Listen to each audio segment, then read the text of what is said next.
Buenas noches a todos mis queridos hermanos, queridos amigos que nos están viendo por este medio, por internet.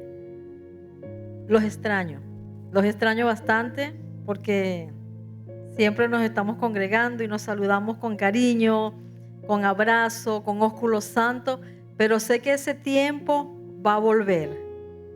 Ahorita estamos pasando un tiempo difícil, pero sabemos que lo vamos a superar en el nombre de Jesús. Quiero leerte este pasaje de la Biblia para que sigas cobrando ánimo, iglesia, donde estés, ánimo. Recuerda que el salmista David estaba en la cueva de Adulán y estaba escondido porque lo estaba persiguiendo Saúl, ¿verdad? Pero aún él pudo decir en el Salmo 34, bendeciré a Jehová en todo tiempo, su alabanza estará de continuo en mi boca.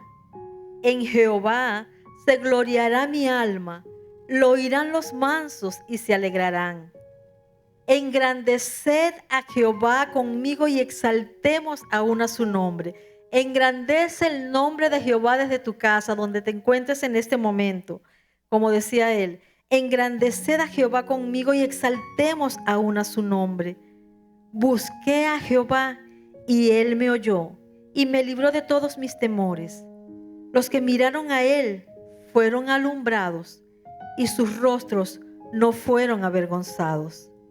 Este pobre clamó y le oyó Jehová y lo libró de todas sus angustias. El ángel de Jehová campa alrededor de los que le temen y los defiende. Gustad y ved que es bueno Jehová, dichoso el hombre que confía en él.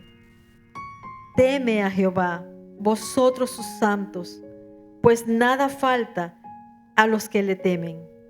Los leoncillos necesitan y tienen hambre, pero los que buscan a Jehová no tendrán falta de ningún bien. Por eso aprópiate de esta palabra del Señor en esta noche, allí donde te encuentres. El salmista estaba en una cueva y lo estaban persiguiendo.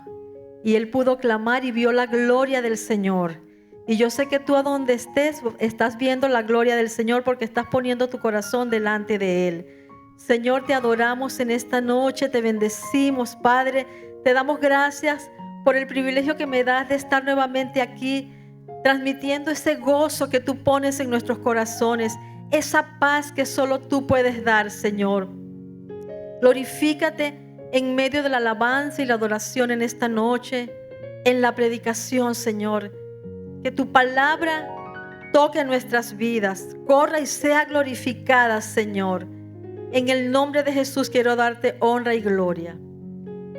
Y quiero animarte, iglesia, TN Cristo, que no olvides que el Señor está con nosotros. Quiero que veas este video para que veas lo que el Señor hace cuando nos unimos como iglesia. Empezamos el año con 21 días de ayuno y oración y continuamos a los 40.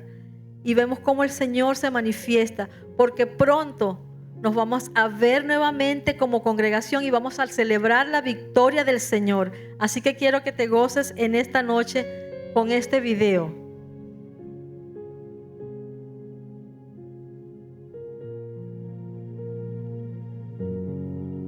La música, ¿le puedes poner del video? Gloria a ti, Señor. Estábamos en ese tiempo de búsqueda del Señor, y eso ha permitido que el Señor nos siga fortaleciendo, iglesia. Así que te animo a que no desmayes, que sigas adelante creyendo. Lo único que no se oye ahorita el audio, pero estábamos en un tiempo de ayuno y oración y vemos la manifestación del Señor, los niños postrados delante del Señor, los jóvenes, los adultos, los ancianos. Y así debemos estar todos, humillados delante del Señor, y vamos a seguir viendo su gloria. Te adoramos, Señor.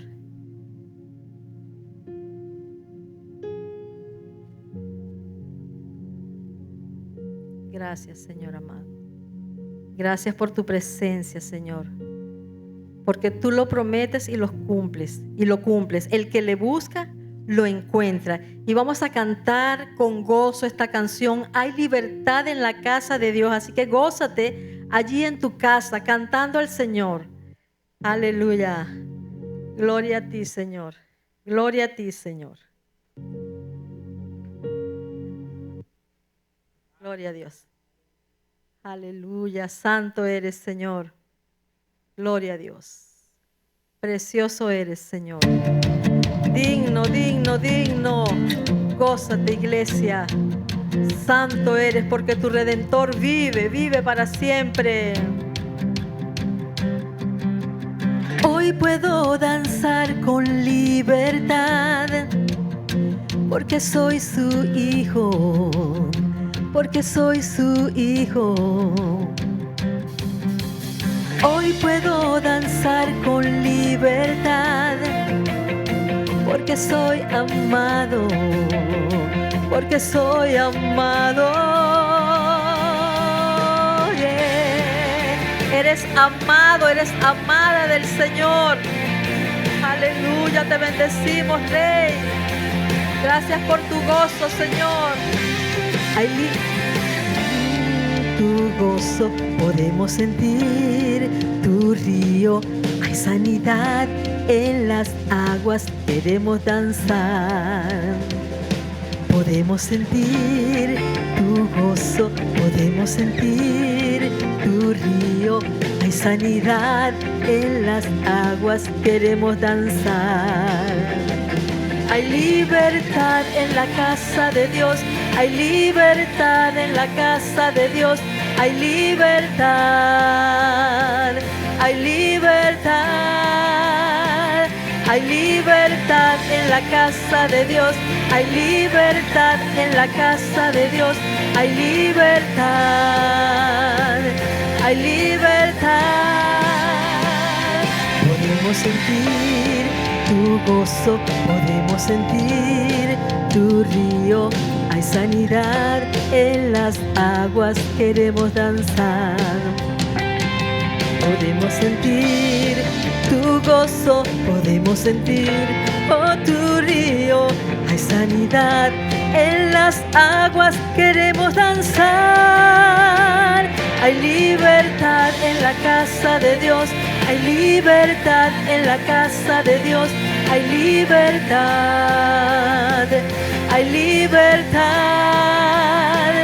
hay libertad en la casa de Dios, hay libertad en la casa de Dios, hay libertad,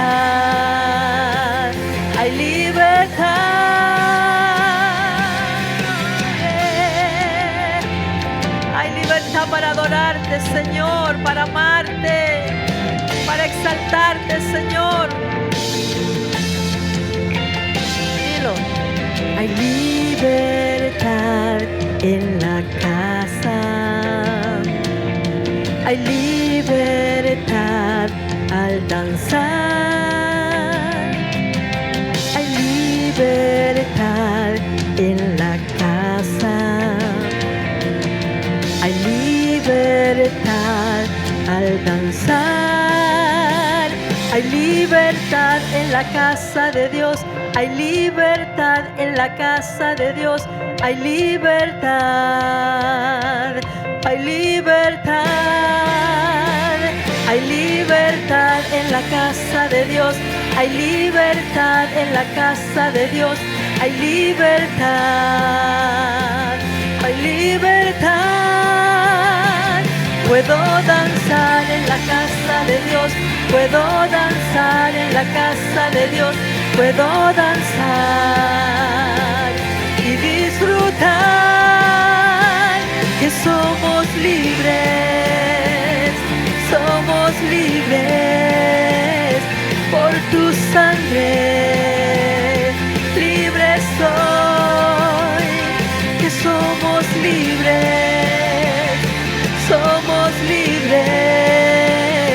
por tu sangre, libre soy. Gracias, Señor. Gracias porque somos libres por medio de esa sangre preciosa. Gracias, Jesús. Qué bello es sentir ese amor de Dios. Quiero que tú lo sientas allí en tu casa donde estás.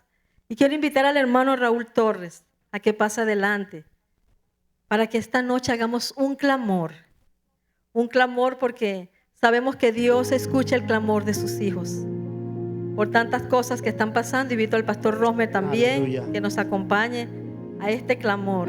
Aleluya. Para que el Señor traiga fortaleza, traiga sanidad y sanidad del alma, que las personas puedan tener ese encuentro con Jesús. Aleluya, aleluya, aleluya. Claman los justos y Jehová los oye. Así que en esta noche yo quiero invitarte, hermano, donde quiera que estés, donde quiera que te encuentres, aparta este momento en la presencia del Señor.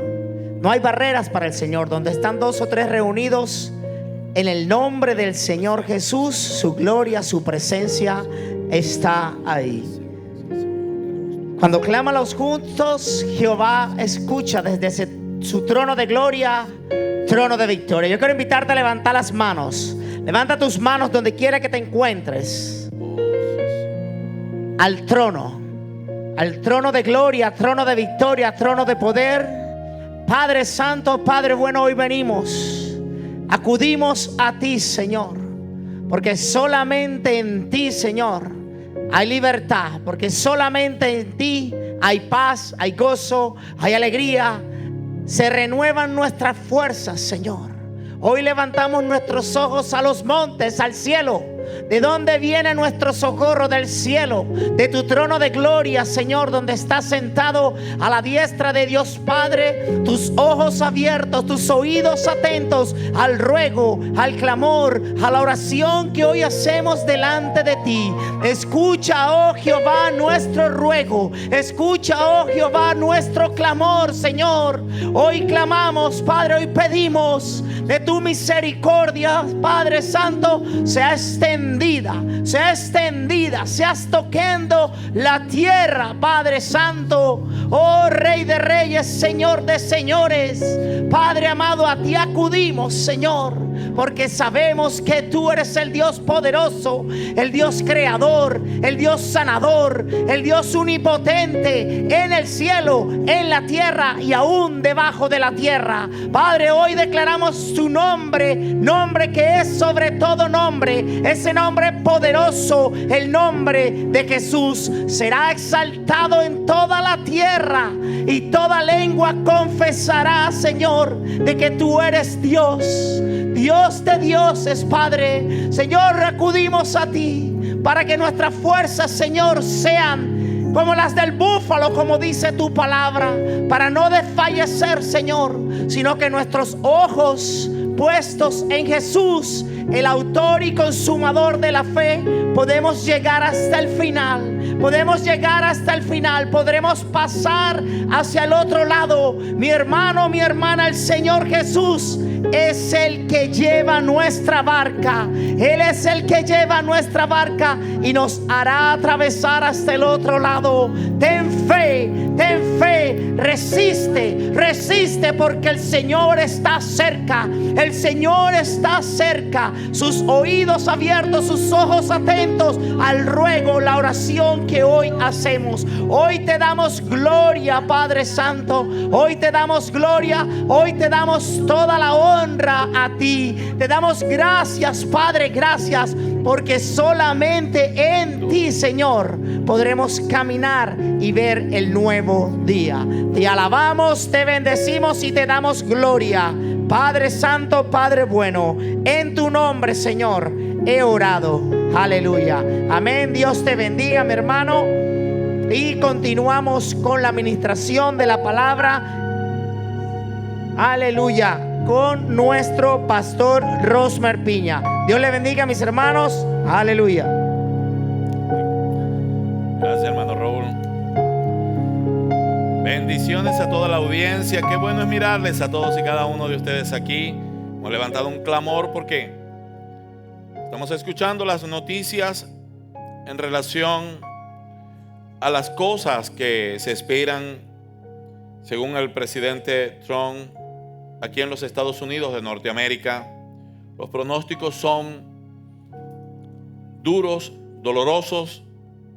Pero como dije el domingo pasado, nosotros debemos de poner nuestra mirada en el propósito de Dios, en la gran victoria, en la gran cosecha. Pues sabemos que Dios tiene un propósito detrás de toda esta situación del coronavirus, y sin querer minimizar el dolor, pretendemos entender lo que Dios va a hacer con todo esto. Hoy voy a estar ministrando bajo el título de la gracia entre la ley y la libertad. Y luego hago un énfasis diciendo entre el legalismo y el libertinaje. Interesante este título. Interesante porque en tiempos de crisis entender lo que es la gracia nos va a fortalecer y no permitirás que ningún sentimiento de culpa arrebate tu victoria en este tiempo de crisis. Porque nosotros estamos llamados, aún en los tiempos de crisis, mejor dicho, precisamente en los tiempos de crisis, a ser más que vencedores. Y quiero hacer la salvación una vez más, la gracia. Pero ahora la segunda parte del título, entre el legalismo y el libertinaje. ¿Por qué? Porque muchas personas han malinterpretado la gracia como que ya salimos de la ley, ahora las cosas son más sencillas, ahora las cosas son más suaves, ahora hay cierta libertad para pecar. Y a eso de cierta libertad para pecar se le conoce como libertinaje. Nada más lejos de la verdad. Eso no tiene nada que ver con la gracia. Entonces, algunos otros, creyendo que han pervertido la libertad, y ciertamente la han pervertido en libertinaje, quieren solucionar el problema haciendo legalismo.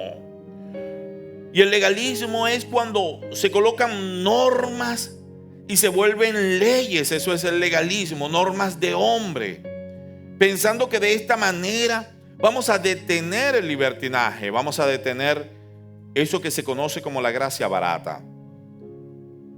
Y ese es otro error, porque el legalismo habla de que las personas sin el Espíritu, por esfuerzo personal, normas de hombres, se va a alcanzar a estar en la santidad. Y esto es un error. La ley santa de Dios, no el legalismo, la ley santa de Dios tuvo el gran problema, no porque la ley no sea santa, es santa y perfecta. Lo que pasa es que nosotros teníamos el problema, nosotros los seres humanos, de que no era suficiente que una ley venga a nosotros y que nos demuestre nuestros errores, sino que hacía falta que algo sucediera dentro de nosotros para que nosotros pudiéramos cumplir las exigencias de un Dios santo. Y ese algo precisamente es la gracia. Y esa es la obra redentora de nuestro Señor Jesucristo. Cuando Él en la cruz del Calvario muere por cada uno de nosotros, pagando nuestro pecado, limpiándonos con su sangre de nuestra maldad, para todo aquel que le dice a Jesús: Señor Jesús, te acepto como mi Señor y Salvador. En ese momento que nosotros le aceptamos, Él con su sangre nos limpia de pecado y quedamos en total santidad. Pero todavía tenemos un problema. Y el problema es: ¿qué va a suceder con nuestro deseo de pecar? ¿Qué va a suceder con nuestra concupiscencia? Que todavía sigue estando allí y que todavía nos lleva cautivo al pecado. ¿Por qué el título es entre la ley y la libertad? Porque ahora conocemos la ley, ahora fuimos libres del pecado que cometimos en el pasado. Pero ¿qué pasa con nuestro deseo? Nuestro deseo de pecar, nuestra concupiscencia. ¿Qué pasa con eso de lo cual habló Pablo? Miserable de mí, que estoy atado a un cuerpo de muerte. Pues después de nosotros recibir la redención, después de nosotros recibir la limpieza por medio de la sangre de Cristo, somos sellados por el Espíritu Santo. Y ese sello del Espíritu Santo es esa fuerza extraordinaria que llega a nuestras vidas para que nosotros con eso vamos a combatir los deseos pecaminosos de nuestro ser. Ahora entra el Espíritu dentro de nosotros. Óyeme, y todo esto sucede por gracia. No lo pagamos. No nos costó nada. Le costó a Jesús derramar toda su sangre, pero a nosotros no nos costó. Por eso la gracia es el favor inmerecido. No lo merecíamos, pero Jesús murió porque nos ama. Dice, porque de tal manera amó Dios al mundo que dio a su Hijo unigénito para que todo aquel que en Él cree no se pierda, mas tenga vida eterna.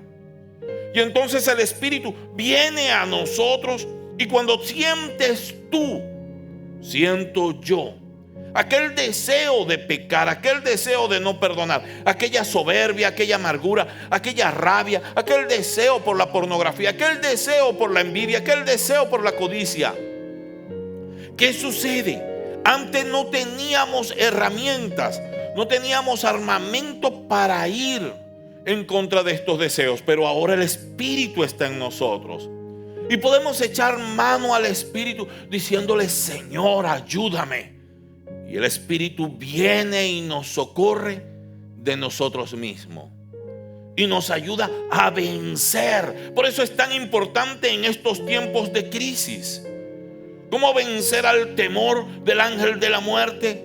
Que se pronostican tantos muertos, y cómo sé yo que estoy en victoria y que yo y mi familia saldremos en victoria de esta situación. He aquí la gracia. Cuando nosotros creemos en la gracia, el sentimiento de culpa se va, porque entendemos que la sangre de Cristo me ha limpiado de todo pecado. Ahora soy santo, y entre Dios y yo no hay nada que estorbe, por lo cual mi oración subirá a Él sin ningún tipo de estorbo, y de Él vendrá a mí la bendición cuando yo lo creo. Cuando yo lo creo, vendrá esa bendición. Todo sentimiento de culpa se va por la gracia de Dios. Todo sentimiento de culpa, y al irse el sentimiento de culpa queda una fe genuina, pura, esa fe que mueve las montañas. En este momento, en los tiempos de crisis, el tener nuestra fe depositada en Cristo, el entender en la gracia, el entender que la gracia se trata de que hemos sido lavados en totalidad, que nadie puede decirte que eres maldito, porque la ley trata de una maldición por no poderla cumplir.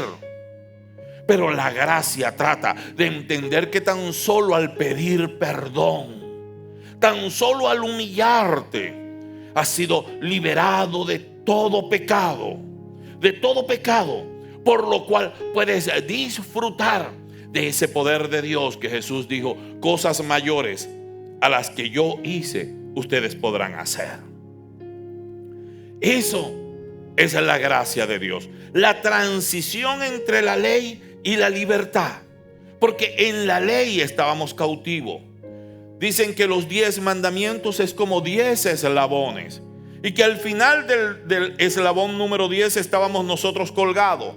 En el momento que uno de nosotros falláramos en cualquiera de los 10 mandamientos, se rompía el eslabón y caíamos. Era una caída infernal. Pero resulta de que una vez que nosotros creamos en la gracia, podemos tomar de Él gracia sobre gracia y volver a empezar. No para tomar esto como relajo, sino para vivir intencionalmente buscando la santidad de Dios. Cuando piensas de esta manera, la gracia te hace libre. Libre de enfermedad, libre de demonios, libre de temores, libre para vencer. Por eso la gracia es la transición entre la ley y la libertad. Es lo que nosotros necesitamos en todo tiempo, pero particularmente en tiempos difíciles. La gracia de Dios. Cuando vamos a empezar a hablar de lo que es la gracia de Dios, es indispensable hablar de la obra redentora de Jesús, pues Él es el creador de la gracia. Él es el creador de la gracia. Y Él es precisamente el que mejor lo explica. Si nosotros vamos al libro de Mateo, en el capítulo 28 al 29, Él allí comienza a explicar, estoy hablando del Sermón del Monte, son los dos últimos versos del Sermón del Monte. Y en estos dos últimos versos, Él se hace el énfasis de que allí en el capítulo 5, capítulo 6 y capítulo 7 del libro de Mateo, Él enseñó lo que era la gracia. Y allí Él lo remarca en el verso 28 y 29. Vamos a leerlo, por favor. Dice así: y cuando terminó Jesús estas palabras, se refiere a las palabras del Sermón del Monte, la gente se admiraba de su doctrina. ¿Cuál doctrina? La doctrina de la transición. Estamos pasando de la ley a la gracia. Dice, porque les enseñaba como quien tiene autoridad y no como los escribas. ¿Qué es esto como quien tiene autoridad? ¿Acaso Jesús no tenía autoridad? No, sí. Jesús tenía, tiene y eternamente tendrá autoridad. Lo que se está refiriendo es que aquí no había ninguna organización en el mundo que le había dado autoridad. Ni los fariseos, ni los saduceos, ni ninguna organización religiosa lo colocó a él de líder.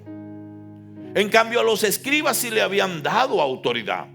Pero Jesús, cuando hablaba sin autoridad dada por los hombres, sino con autoridad divina, se dejaba sentir la autoridad divina porque Él vivía lo que hablaba. Él es el autor de todas las cosas, el autor de la gracia. En cambio, los escribas hablaban de la ley, conocían la ley, pero no cumplían la ley. Por esa razón dice claramente que los escribas no hablaban con autoridad. En una oportunidad Jesús dijo a los que se sientan en la cátedra de Moisés: haced lo que dicen, pero no lo que hacen. Porque ponen cargas tan pesadas sobre los hombros de los hombres que ellos no son capaces de llevar. La vida te da autoridad delante de las personas, tu testimonio de vida. Cuando Jesús empieza a derribar lo que es la ley, no lo derriba como quien no lo cumple. Por el contrario, el mismo Jesús dijo que no penséis que he venido a abrogar la ley o los profetas. No, he venido a cumplirlo. He venido a cumplirlo. Y la verdad es que ni una tilde ni una jota pasará hasta que todo se haya cumplido. Ahora, ¿por qué Jesús podía cumplirlo? Por el Espíritu que estaba en Él. ¿Qué vino Jesús a darnos a nosotros? El Espíritu, para que nosotros en la gracia, por el Espíritu Santo, podamos cumplir con la ley moral como lo hizo Jesús. De eso se trata la gracia.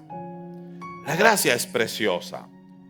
El libro de Mateo comienza hablando de la genealogía de Jesús, el nacimiento, de los magos, de la persecución de Jesús como un bebé. Luego pasa a el bautismo de Jesús. Después que Jesús fue bautizado por Juan el Bautista, el Espíritu lo lleva al desierto. Allí es probado. Satanás lo prueba, o sea, Satanás lo tienta. Jesús sale victorioso y ahí en ese momento Jesús inicia su ministerio. En su ministerio comenzó a echar fuera demonios, a sanar enfermos y comenzó a enseñar. Y cuando vio que una multitud grande le seguía, entonces él subió al monte, lo que se conoce como el Sermón del Monte, y comienza a dar la doctrina exactamente de la gracia. Cuando usted lee el Sermón del Monte, e intencionalmente piensa en la gracia, usted se dará cuenta que es la doctrina de la gracia. Allí está escrita. Y quiero que vayamos leyendo allí en lo que se conoce como las bienaventuranzas, desde el capítulo 5 en adelante, una a una, y podremos entender lo que es la gracia. No lo que algunos llaman por allí la gracia barata, no, es la gracia genuina, la bíblica, la de Jesús, el creador de la gracia. Verso 1, vamos a ir leyendo y vamos a ir explicando y disfrutando, fortaleciéndonos en la palabra de Dios, en esto tan hermoso que es la gracia. Dice el verso 5:1, dice, viendo la multitud, subió al monte y sentándose, vinieron a él sus discípulos y abriendo su boca les enseñaba diciendo. Verso 3, bienaventurados los pobres de espíritu, porque de ellos es el reino de los cielos. Aquí pareciera que nos encontráramos una contradicción, porque Jesús dijo en una oportunidad que desde los días de Juan el Bautista el reino de los cielos sufre violencia y los violentos lo arrebatan. Los violentos arrebatan el reino de los cielos, pero ahora en esta bienaventuranza dice, los pobres en espíritu. Bienaventurados los pobres en espíritu, porque de ellos es el reino de los cielos. Y entonces, ¿cuál es la posición? ¿Debemos ser violentos o debemos ser pobres en espíritu? Cuando entendemos lo que es ser pobre en espíritu, que es el primer paso para transicionar de la ley a la gracia, entonces entenderás que no hay contradicción alguna. Se trata de lo siguiente: los pobres en espíritu se refiere a todos aquellos que comienzan a abandonar la soberbia que hay en su espíritu. Todos aquellos que comienzan a violentamente enfrentar su propio yo de orgullo, de soberbia, de amargura, de pecado, comienza a enfrentar su propia vanidad y su espíritu, el alma personal de la persona, lo comienza a empobrecer, lo pone a pasar hambre, lo comienza a achicar, hasta que ese espíritu personal, el yo interno, nuestro ser interior se hace pobre. Oye, esto no es fácil, la verdad es que necesitamos con violencia atacar al enemigo del yo. Todos nosotros sabemos que tenemos tres enemigos: Satanás, el yo personal de cada uno de nosotros y el mundo. Enfrentar al yo personal tiene que ser al estilo que Jesús dijo desde los días de Juan el Bautista hasta hoy. El reino de los cielos sufre violencia, porque para tú tomar el reino de los cielos es necesario humillarse, es necesario decirle al yo, te sujetas y comienzas a adorar al Rey de Reyes. Yo te sujetas y dejas la pornografía. Yo te sujetas y obedeces y ve a perdonar. Yo te sujetas y dejas la soberbia. Yo te sujetas y comienzas a amar aún a tus enemigos.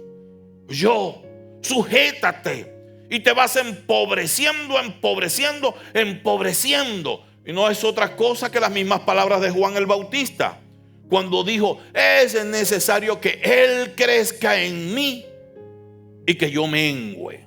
Lo que hablaba la semana pasada, según el capítulo de Lucas 17, de Lucas, desde el verso 1 al 4, que yo les decía,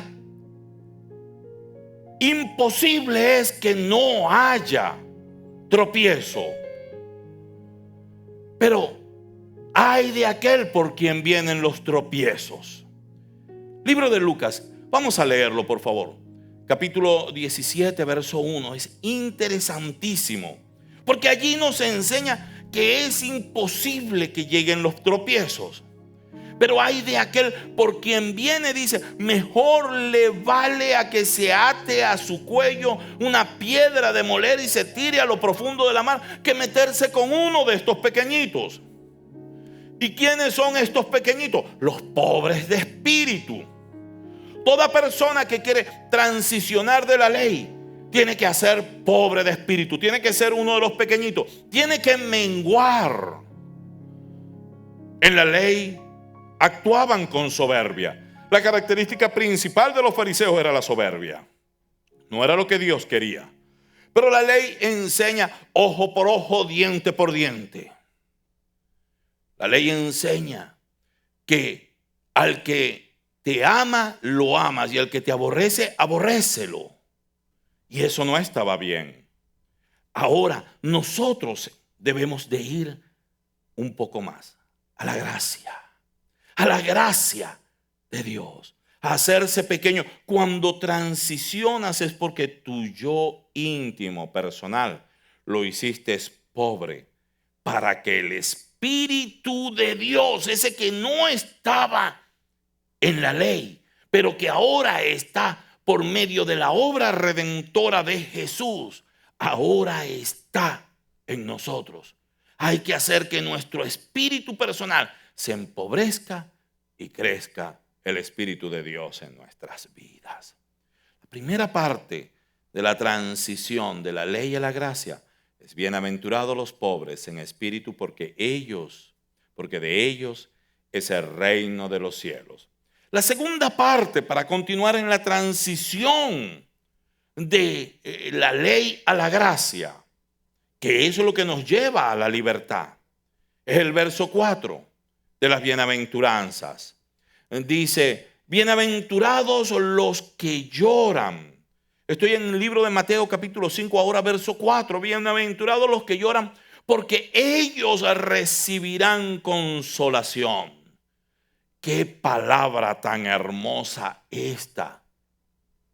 Porque lo primero que le sucede a una persona cuando esta persona tiene que sujetarse a la voluntad de Dios al pelear con su propio yo, es que su orgullo es golpeado, y de seguro él va a llorar de orgullo. De seguro va a llorar de indignación. De seguro él va a llorar. Pero como él se va a sujetar, entonces le promete el Señor: recibirás consolación. Consolación no es una situación. La consolación habla del Espíritu Santo, que es el consolador. Habla de una persona. Y está diciendo que para aquellas personas que se humillan haciéndose pobres, aquellas personas que lloran en aquel dolor porque están dejando su yo personal, aquellas personas recibirán el Espíritu, que es la fuerza para vencer. Diferencia entre la ley y la gracia: en la ley no estaba el Espíritu, en la gracia están recibiendo al Consolador, que es el Espíritu Santo. Y continuamos en el proceso de salir de la gracia y entrar de salir de la ley, y entrar en la gracia. Estamos ahora en la bienaventuranza 5, o verso 5 más bien. Bienaventurados los mansos, porque ellos recibirán la tierra por heredad. Interesante este verso, porque la palabra manso, como se hace en chiste muchas veces, no refiere a los mensos o a los tontos. La palabra manso refiere a los que obedecen. Una de las características principales de Moisés, dice el Señor, que no había hombre como él manso en la tierra. La palabra manso refiere a una persona que agarra un carácter tan firme en Dios, que muchas cosas están tratando de sacarlo de la verdad de Dios, de la voluntad de Dios, y esta persona toma una fortaleza, una firmeza, y dice: aquí me quedo manso ante la autoridad de Dios y firme ante cualquier otra voz que quiera sacarme de la autoridad de Dios. En una oportunidad vino un centurión a pedirle a Jesús: Señor Jesús, mi criado está enfermo en casa y quiero que digas una palabra y lo sanes. Y Jesús dijo: vente, vamos juntos a tu casa para sanarlo. Y el centurión le dijo: yo no soy digno de que tú entres a mi casa, pero yo sé que tú eres hombre de autoridad al igual que yo, porque yo estoy bajo autoridad y tengo gente que están bajo mi autoridad, y eso es ser manso. Cuando las personas que están sobre mí me ordenan, yo obedezco y ya. Eso es ser manso. Y eso me da la autoridad a que los que están por debajo de mí, los que tienen que obedecerme, cuando yo les digo ve, ellos van. Cuando les digo ven, ellos vienen. Y luego le dice al centurión a Jesús: por lo cual tú tan solo lo que tienes es que decir la palabra, porque yo sé que tú estás bajo la autoridad del Padre. Y eso hace que todos los que estén aquí bajo tu autoridad te obedecerán. Y lo único que tienes es que decir la palabra. Y cuando digas la palabra, mi criado sanará. Jesús era totalmente manso al Padre. Y es lo que Él pide de nosotros. Cuando Jesús escuchó estas palabras del centurión, dijo: maravillado, ni aún en Israel he hallado tanta fe. Esto es la gracia. Entender que hemos recibido de parte de Dios por el Espíritu Santo la fe. Al creer esto, que hemos sido lavados por la sangre de Cristo de todos nuestros pecados, y que hay una comunión limpia y perfecta entre el Padre y nosotros, y que por el Espíritu Santo tenemos la fuerza para sujetarnos y ser mansos delante del Padre, entonces diremos la palabra y sucederá. El Señor nos dijo: en tu boca está el poder de la vida y de la muerte. Delante de ti está la bendición y la maldición. Yo te mando a que tomes la vida, te mando a que tomes la bendición, te mando a que tomes el bien. Esto es la gracia. Otra de las características de la gracia es esta. Primero, lo vuelvo a decir, primero pobre de espíritu, luego entonces buscar consuelo, el Espíritu Santo. Y ahora la obediencia. Hasta el momento todo es personal. Todo está para ti, tu relación con Dios. Pero la próxima bienaventuranza habla entonces de lo que nosotros tenemos que hacer con los demás. Bienaventuranza, verso número 7. Dice: bienaventurados los misericordiosos, porque ellos alcanzarán misericordia. Nuevamente la gracia. El Señor nos ha enseñado que dad de gracia lo que de gracia recibiste. En la ley esto no se practicaba, pero en la gracia es entender, comprender que por lo que Dios ha sido misericordioso, pagando todos nuestros pecados, Dios ha sido misericordioso, entregándonos su Espíritu para que more en nosotros. Entonces ahora nos corresponde a nosotros ser misericordioso con los demás. La misericordia refiere a que cuando nosotros fallamos, lo que merecemos según la justicia es un castigo, pagar nuestra deuda. Y la misericordia habla de que fuimos libres de aquella culpa, de aquella deuda. Eso es misericordia. Y lo que el Señor pide que nosotros hagamos es que cuando alguien esté endeudado con nosotros, nos haya faltado el respeto, nos haya ofendido, nos haya hecho daño, que nosotros tengamos misericordia y perdonemos a esa persona para que sea libre.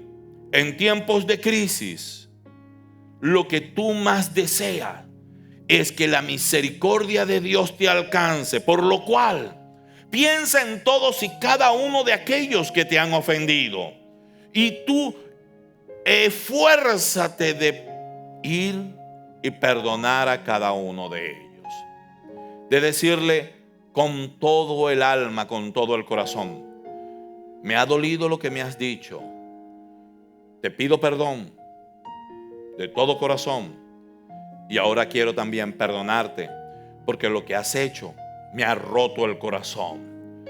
Y le perdonas con toda tu alma. Eso es la gracia, perdonar de todo corazón. Bienaventurados los misericordiosos, porque ellos alcanzarán misericordia. Estamos ahora atendiendo con la gracia no nada más tu propia vida, sino atendiendo la vida de los demás.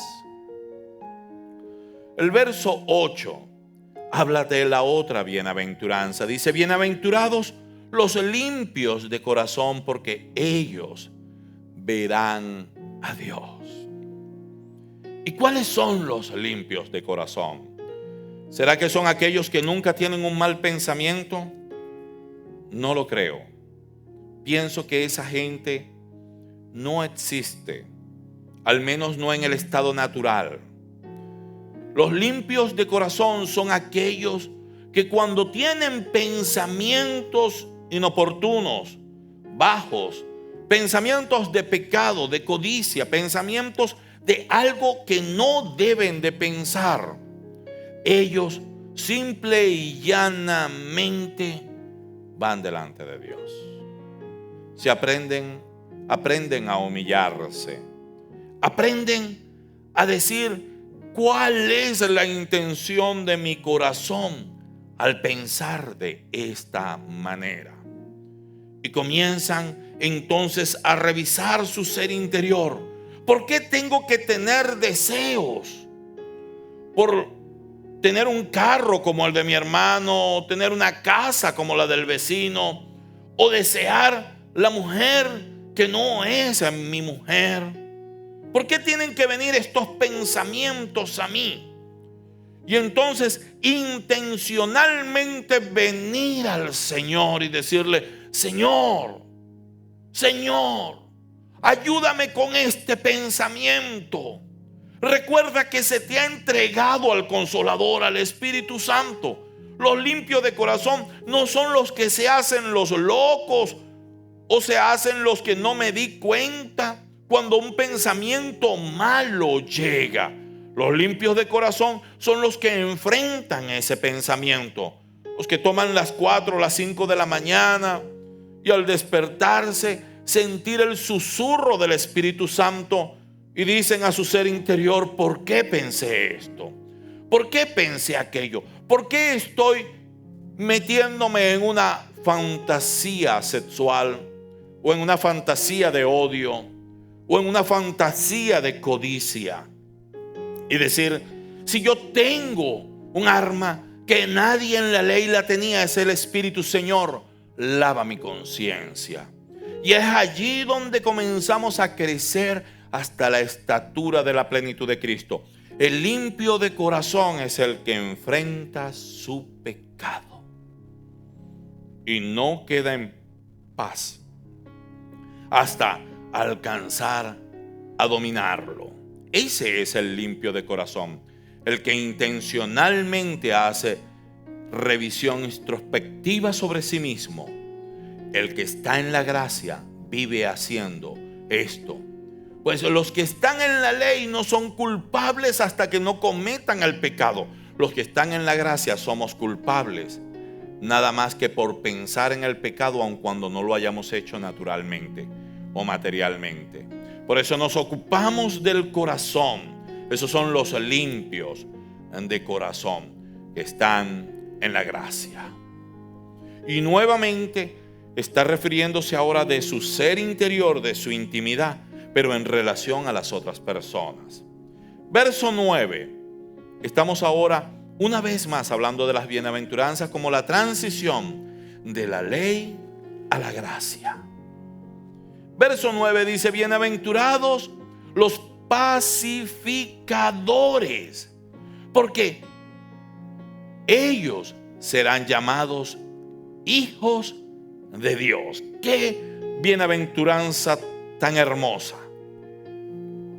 Nuevamente, ahora en esta parte de la gracia es el trato hacia las otras personas.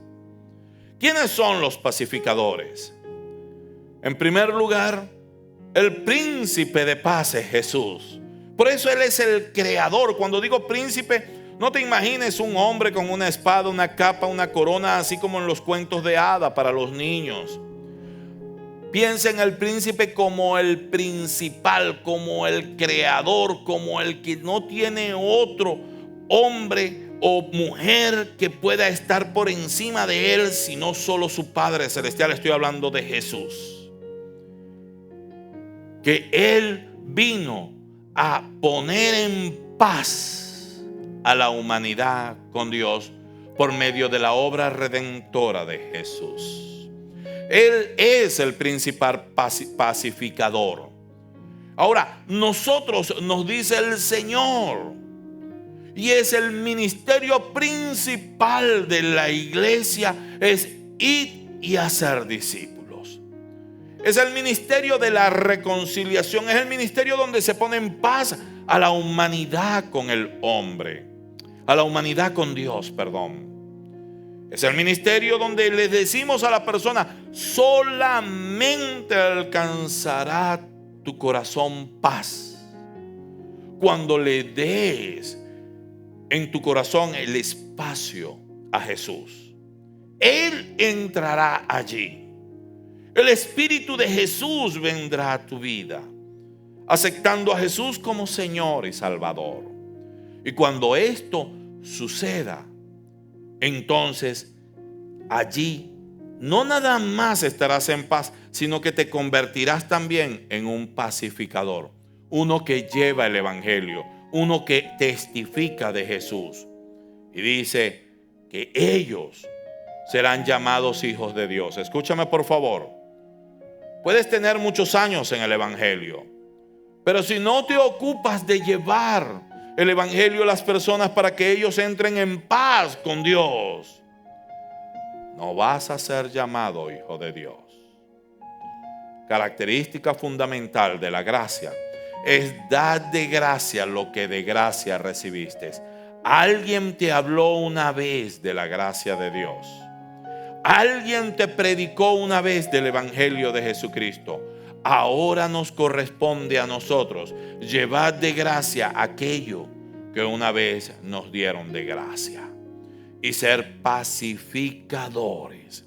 Que nada, absolutamente nada, sirva de excusa para uno no llevar el evangelio de Jesús. Nosotros debemos hacer discípulos. Bienaventuranza número la del verso número 10. Son 9 bienaventuranzas. Esta debe ser la 8 entonces. Dice el verso 10: bienaventurados los que padecen persecución por la causa de la justicia, porque de ellos es el reino de los cielos. Y cuando tú tomas la decisión de seguir practicando la transición de la ley a la gracia, y debo de decir que en la ley era el pueblo judío y no hacían proselitismo, pero ahora en la gracia debemos de ir hasta los confines de la tierra. Cuando te dedicas a ser un pacificador, a llevar al príncipe de paz, a llevar el evangelio, a ser discípulo, de seguro que vas a ser perseguido. Vas a sufrir persecución, vas a padecer persecución. ¿De quiénes? De los enemigos, del diablo y de todas las personas que el diablo usa. Vas a ser perseguido. Pero el Señor dice: anyway, de cualquier manera vas a ser perseguido. Y cuando seas perseguido, despreocúpate, porque ya eres poseedor del reino de los cielos. Tan seguro, tan bueno, tan grande es ser un pacificador. Ir y a ser discípulo, que te dan promesa sobre promesa, cuando tú practicando la gracia que es llevar a Jesús, el Señor te promete ser llamado su hijo y te promete el reino de los cielos.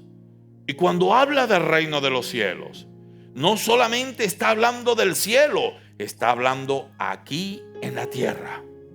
Está hablando de que nosotros estamos llamados a establecer el reino aquí en la tierra y tener gobierno aquí en la tierra. ¿Qué cosas van a suceder cuando somos mansos, cuando obedecemos? El Señor nos pondrá a gobernar aquí en la tierra, nos pondrá a la cabeza, nos pondrá en lugar de honra. Verso 11. Continúo con las bienaventuranzas como la transición de la ley a la gracia. Y quiero decirte que hoy voy a estar llegando hasta este verso, pero vamos a seguir no la semana que viene, que es Semana Santa, sino la otra semana vamos a continuar con esta serie tan importante de la gracia entre la ley y la libertad. Verso 11 dice: bienaventurados sois cuando por mi causa os vituperen y os persigan y digan toda clase de mal contra vosotros mintiendo. Y esto es lamentablemente otra promesa de Jesús, porque siempre pensamos que las promesas de Jesús son para nosotros disfrutar y gozarnos. Y aunque esta es para disfrutar y gozarnos, porque allí lo dice claramente: gozaos y alegraos, pero gozaos y alegraos en el espíritu, porque en la carne, en lo natural, no es nada bueno que te vituperen. Vituperar es insultar, que te persigan, que digan toda clase de mal contra vosotros mintiendo, que buscan cualquier excusa para desacreditarte, para dañar tu reputación, para dañar el prestigio que Dios te ha dado, para deshonrarte, que buscan cualquier excusa para maltratarte. Oye, el Señor está diciendo: si esto te está pasando por ser un pacificador, por intentar, por tratar, por esforzarte a llevar el evangelio, de llevar la gracia, dar de gracia lo que de gracia has recibido, entonces te van a perseguir. Y cuando te persigan, tienes que entender: el Señor está contigo. Y si el Señor es contigo, ¿quién contra ti? Así que gozaos y alegraos, porque vuestro galardón es grande en los cielos, porque así persiguieron a los profetas que fueron antes de vosotros. Si al Señor le llamaron Belzebú, si al Señor le persiguieron, si al Señor le crucificaron, ¿qué nos hace pensar a nosotros que nosotros no vamos a sufrir ninguna aflicción? En el mundo tendréis aflicción, pero confiad, dijo Jesús, yo he vencido el mundo. Que la aflicción no te detenga, que la persecución, que el vituperio, que cuando digan toda clase de mal contra vosotros mintiendo, no te detenga. De hecho, es un síntoma de que vas en buen camino si tu deseo es llevar el evangelio. Luego el Señor hace continuidad de esta bienaventuranza, porque esta bienaventuranza no termina en el verso 12, ni siquiera en el verso 13, ni siquiera en el 14, en el 15 y el 16. Termina en el 16, la última bienaventuranza. Lo que pasa es que por razones de estudio colocan otros subtítulos, pero esa bienaventuranza termina en el verso 16. Y luego el Señor nos dice: vosotros sois la sal de la tierra, refiriéndose a que si nosotros no hacemos lo que hace la sal, ¿qué hace la sal? En la antigüedad protegía los alimentos, sobre todo la carne, para que ésta no pudra. Y luego dice: pero si la sal se desvaneciere, ¿con qué será salado? No sirve más para nada, sino para ser echado afuera y hollada por los hombres. La única manera de que nosotros permanezcamos como creyente de la gracia es siendo sal. La única manera de que nosotros podemos ser sal es llevar el evangelio para que las otras personas que están en la carne, pueda caer la sal de la palabra de Dios que nosotros vamos a soltarle, a decirle, a predicarle. La palabra de la pacificación, la palabra de la gracia, se la vamos a llevar. Y cuando le llevemos, esa sal caerá en estas personas que son carne, y la carne no pudrirá. Se preserva con la sal. Esto es una figura de lo que es el Espíritu Santo. Y el Señor nos coloca en lugar de honra, dice el verso 14.